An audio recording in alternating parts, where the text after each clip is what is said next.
We'll move on to this story this morning that comes off the back of On the Brink, the series that we've been broadcasting on BBC One all week, Monday to Thursday.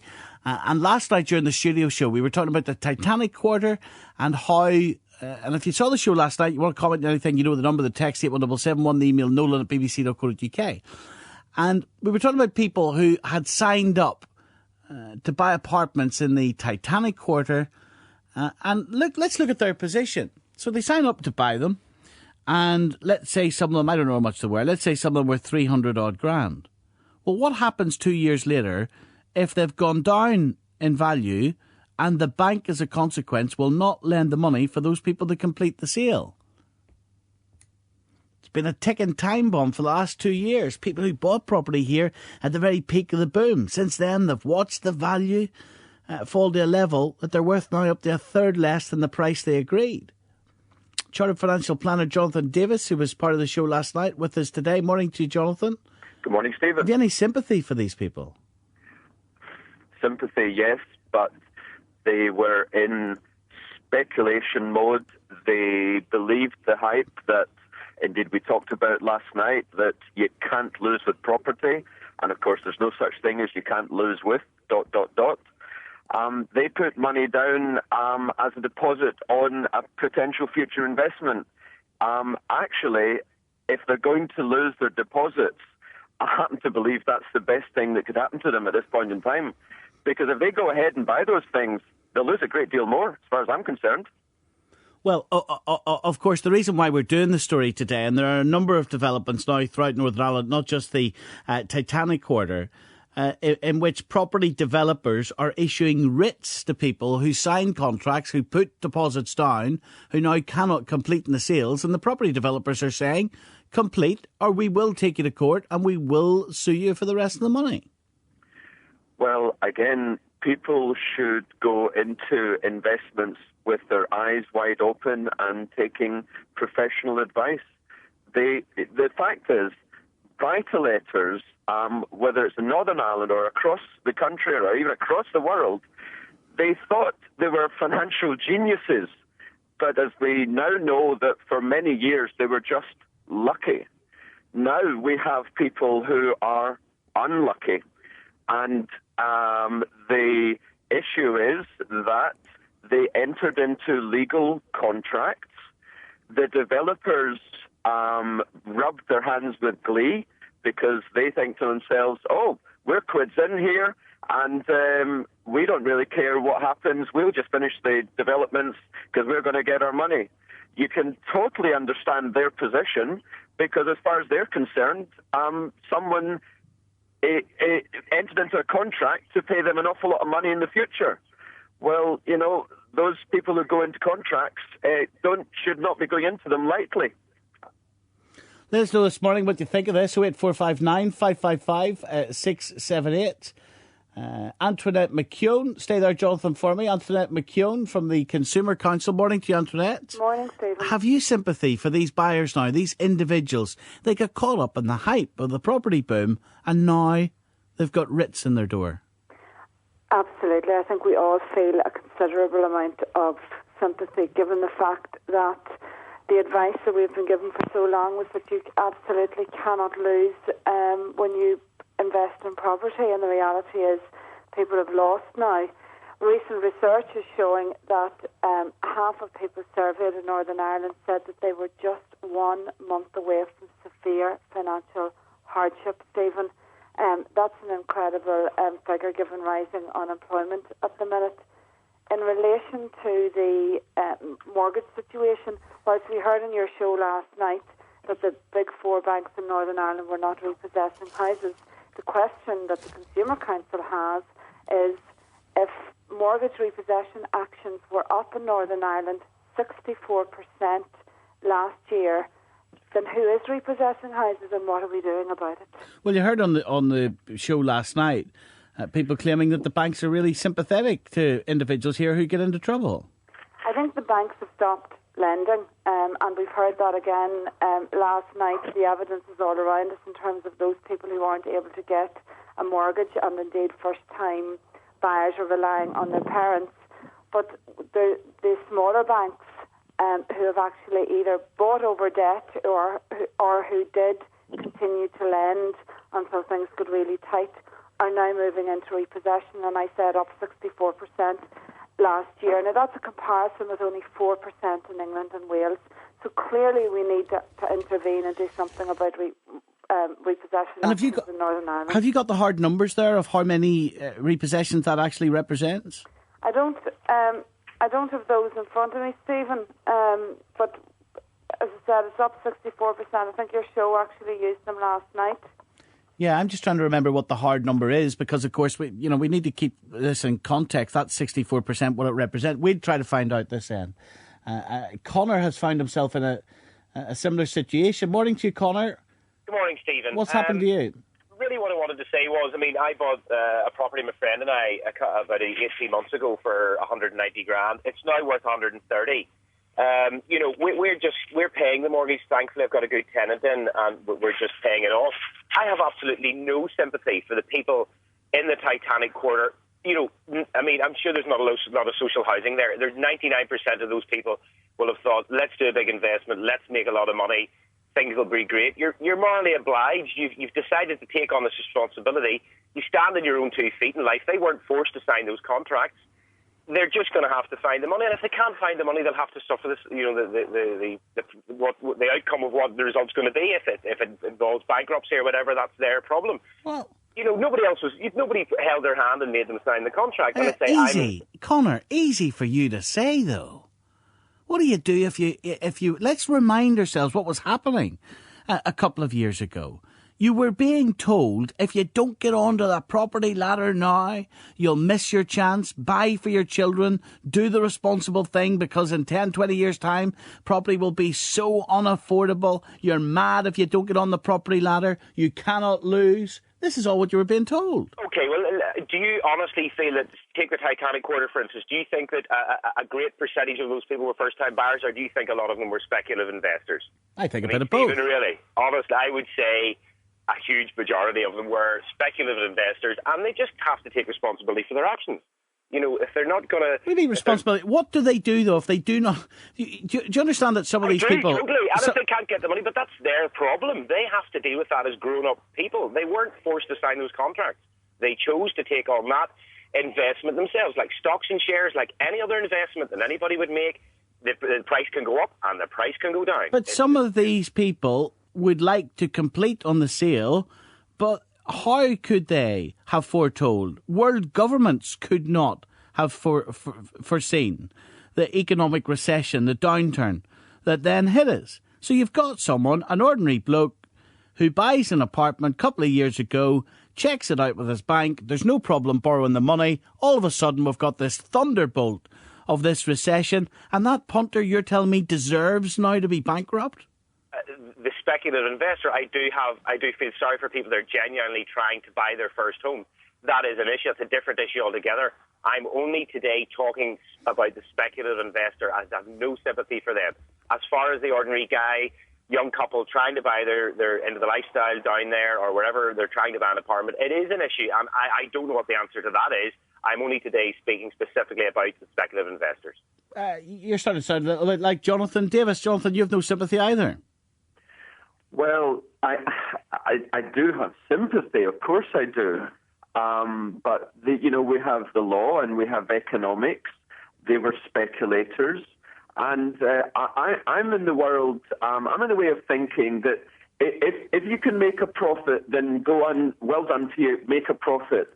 But if you make a loss, well, that's your loss.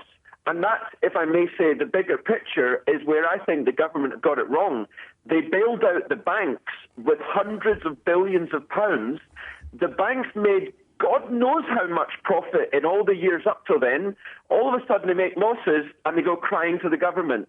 Now, actually, the government shouldn't have bailed them out. But going back to this issue, if you make a loss, you make a loss. I'm sorry, that's the real world. People need to wake up to reality. That is the real world. come on, you're not talking about sophisticated financial investors here. You're talking about ordinary people trying to buy apartments and houses for their children and for themselves. It's more than that, though. They are ordinary people, but they went in thinking, oh, I'm going to make a killing here. And they had no thought for the consequences. They didn't care about society. They didn't care about first-time buyers not being able to get on the property ladder. They didn't care about the effect on society of an increase in debt and so on and so on. They were purely out for their own greed. If they got it wrong, I'm sorry, they need to take the consequences. Paddy in Belfast wants to speak to you, Jonathan. He's busting to speak to you. Go ahead, Paddy. I'm actually surprised. Hello there, did I just drop this call or what? Hello? Sorry, Hello Paddy. there. Clearly we've got problems here. Paddy, good morning to you, Paddy.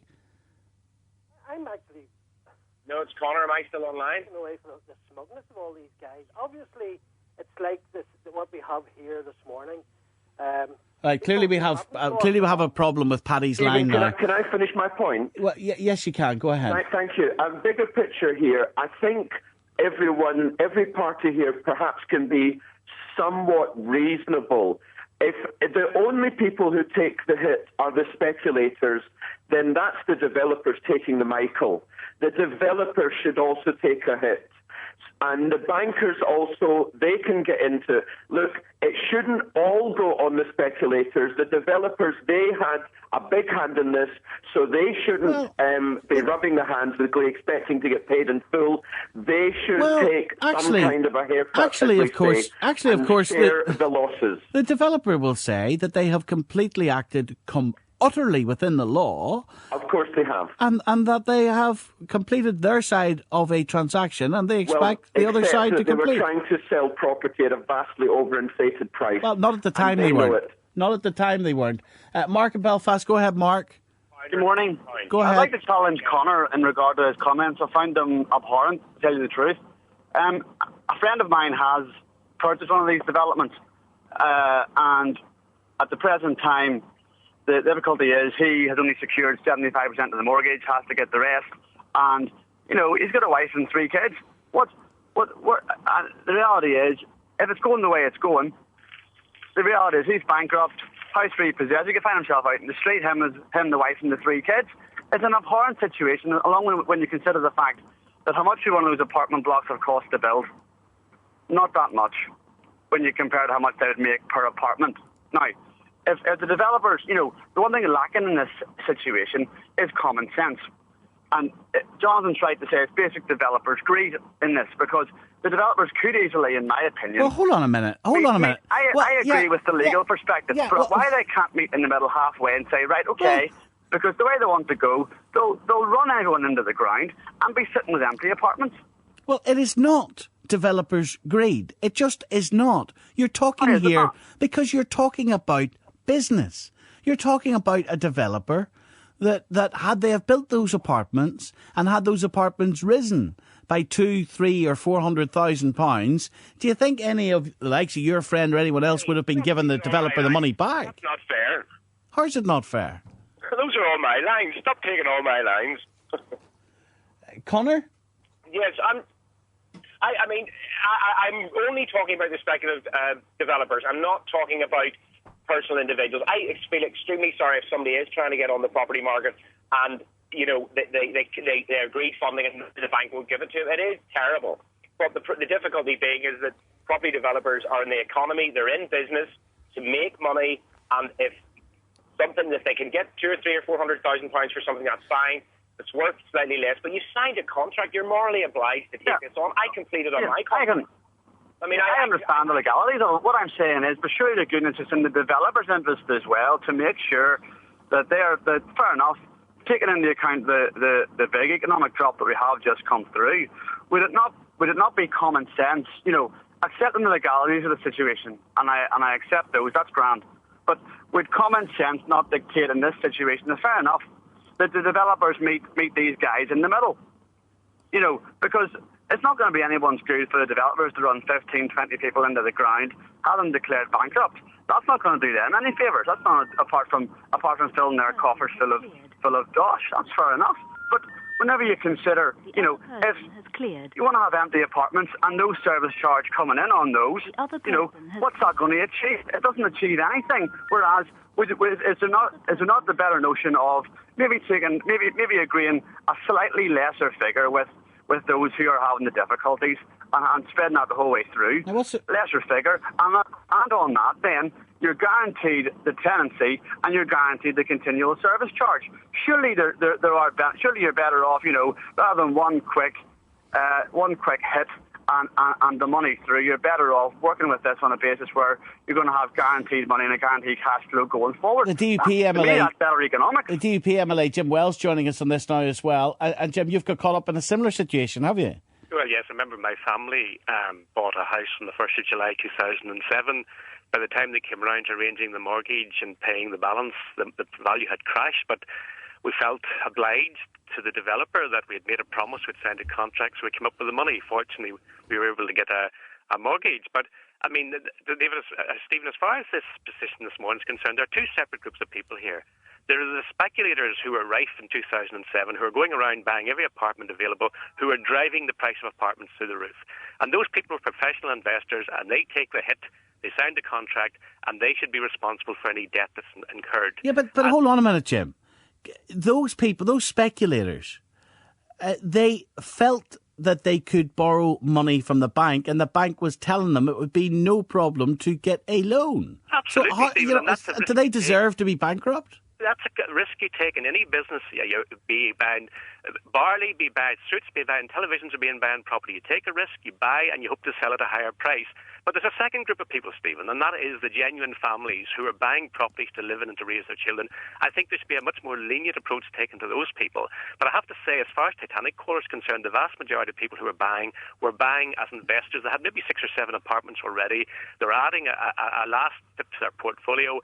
They've taken the risk. That's unfortunate, I feel for them, but that's business, that's commerce. That's a totally different situation from someone trying to bring up their family in a family home. And now they've got writs. Yes, and I mean, that's unfortunate, Stephen, but there's people, can I say, in South Down, there are building contractors, there are farmers, there are people in business all over the constituency who've had writs because they can't meet their debts. Genuine, hard-working people who've been perhaps in the building trade for 40 years. I feel for them a lot more than the people who were driving housing through the market in 2007, where it was going up 30-40% a year. That just couldn't last. And I also say to you, Stephen, the folk who are nursing 30% losses are lucky. I am aware of people who are nursing much bigger losses than that. That's unfortunate. But if you're in that business, if you're a speculator, you trade in houses, you trade in flats, tough, that's just the way it goes. But equally, if you're a genuine person trying to put a roof over the head of your family, then I think the developer should take a much more lenient approach. Well, what do you think the developers should do? Well, I think the developers should have come to some arrangement, like in my own area, where they put down part of the deposit to help the person bridge this gap between the value of the property and the mortgage on offer. But that should only be done to people in genuine hardship. If it's someone who's bought half a dozen properties from the developer already, well, then they just should take the hit. I mean, that's just unfortunate, but that's life. And that's the clear distinction I think needs to be made, that there are two totally different groups of people here, professional investors and ordinary members of the public, and I don't see the two as being equivalent. Sarah Jane, morning to you, Sarah Jane. Thank you, Jim. Morning, Sarah. Morning, Stephen. How are you? Now, you're a first-time buyer. You have a question for Jonathan Davis, our financial consultant. Yes. Jonathan, I'm just really ringing in. Me and my husband are first-time buyers. We just got married there in April, and we're just struggling at the minute trying to save for a deposit, because now you need 10% deposits, whereas maybe a year or two it was 100% mortgages you could get. But now we're trying to buy a house now, and we've seen our financial advisor and stuff, and it's affordable. But it's a good time to buy, or should we leave it another 6 months so that is property going to go down, go up? Do you know? Well, the answer is he doesn't know, but will he hear his guess? Well, absolutely. No one knows the future. Our forecast for what's going to happen to Northern Ireland house prices is that they're going to fall about 30 to 40% from where we are now. and they're already about 30 to 40% down from the high. Now, Sergey, and some people would say that is absolutely ridiculous, that after a 30-40% fall, this guy is predicting another 30 to 40% fall. It is incredibly unlikely.